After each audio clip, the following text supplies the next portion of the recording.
ఎక్కడో దూరానున్నా చుక్కలే విన్నా గాని కదిలించలేదా కాస్త కూడా నీ మనసుని పరదాలు దాటి ఒక్కసారి పలకరించవేమి అందరినీ ఇలా వెంటపడి అడగాల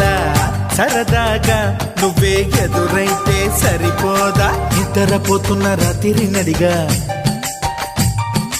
గుడ్డికి చేరిన గువ్వల నడిగా